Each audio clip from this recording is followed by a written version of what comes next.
Pernah nggak sih kamu ngerasa tulisan kamu tuh kayaknya belum mateng gitu? Kalau kamu emang udah siap buat naikin level skill menulismu, nah kamu ada di tempat yang pas banget.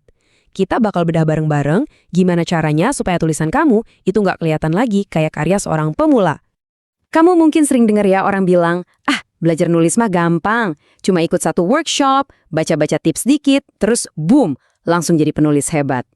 Tapi apa bener segampang itu? Jawabannya itu bohong. Jangan percaya ya. Menulis itu sama aja kayak kamu belajar main gitar atau ngedit video-video. Semuanya adalah keterampilan.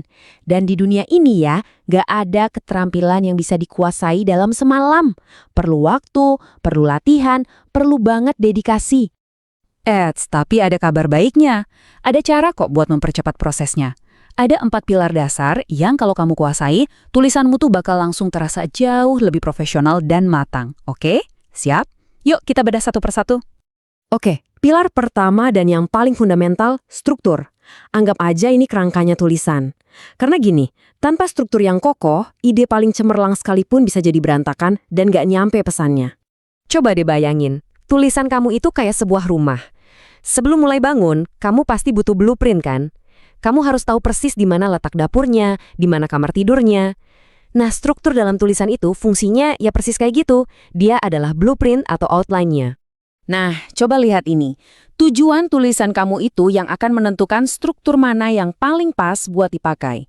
Kalau kamu nulis berita, tujuannya kan biar informasi penting, yaitu 5W plus 1H sampai secepat mungkin. Tapi kalau kamu nulis cerita fitur, tujuannya beda lagi. Kamu mau bangun suasana, mau ajak pembaca masuk ke dalam cerita. Jelas strukturnya bakal beda banget. Oke, struktur udah aman. Sekarang kita pindah ke pilar kedua, elemen yang krusial banget.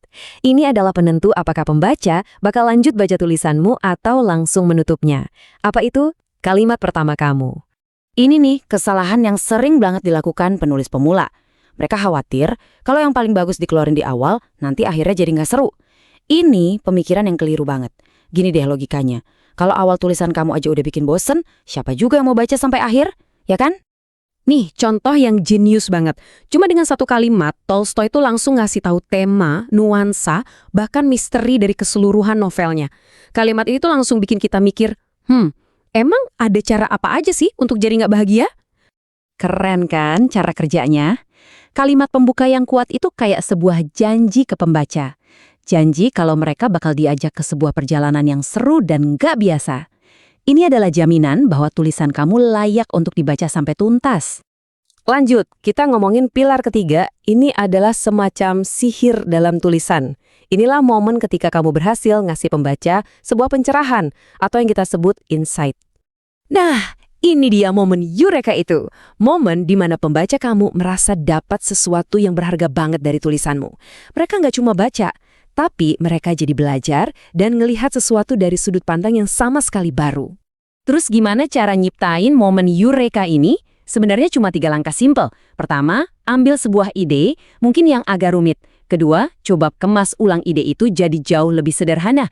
Dan yang paling penting, sampaikan dengan gaya bahasa yang santai, seolah-olah kamu lagi ngobrol sama teman baik. Nah, ini dia kuncinya. Waktu tulisan kamu terasa seperti obrolan yang asyik, pembaca tuh nggak akan merasa digurui atau diintimidasi. Mereka justru merasa diajak diskusi. Ini bikin ide-ide yang kompleks jadi jauh lebih gampang dicerna dan diingat. Dan pilar kita yang terakhir, yang sering banget diremehin tapi sebenarnya kuat banget, humor. Tapi ini bukan cuma soal bikin orang ketawa ya. Humor itu adalah alat yang sangat strategis. Humor itu punya beberapa fungsi penting. Pertama, dia itu kayak tombol pause buat otak pembaca. Apalagi kalau topik yang dibahas itu berat. Kedua, humor bisa ngisi ulang energi mereka buat lanjut baca. Ketiga, dia bisa mecahin es. Dan yang terpenting, humor itu membangun jembatan emosional antara kamu dan pembaca. Coba deh pikirin, kita kan biasanya bercanda sama orang yang udah kita kenal baik kan? Nah, dengan menyelipkan humor yang pas, kamu itu seolah-olah membangun pertemanan dengan pembaca. Kamu nunjukin kalau di balik tulisan ini ada manusia biasa, bukan robot. Ini yang bikin pembaca jadi lebih akrab dan percaya. Nah, setelah kita bahas keempat pilar tadi, ada satu hal super penting yang harus kita semua ingat. Semua ini bukan jalan pintas. Keempat pilar ini bukan trik sulap ya. Nggak ada yang bisa menggantikan proses panjang dari latihan dan belajar terus-menerus. Jadi penulis hebat itu butuh waktu dan proses. Tapi anggap aja keempat pilar ini sebagai toolkit andalan kamu. Struktur yang kokoh, kalimat pembuka yang bikin penasaran, momen eureka yang mencerahkan, plus sentuhan humor yang strategis. Ini semua adalah alat yang bisa langsung kamu pakai untuk bikin tulisan kamu jadi jauh lebih baik mulai dari hari ini juga. Jadi, sekarang giliran kamu. Setelah tahu keempat pilar ini, coba deh renungkan. Pilar mana nih yang bakal jadi fondasi utama buat tulisan kamu yang selanjutnya? Selamat mencoba.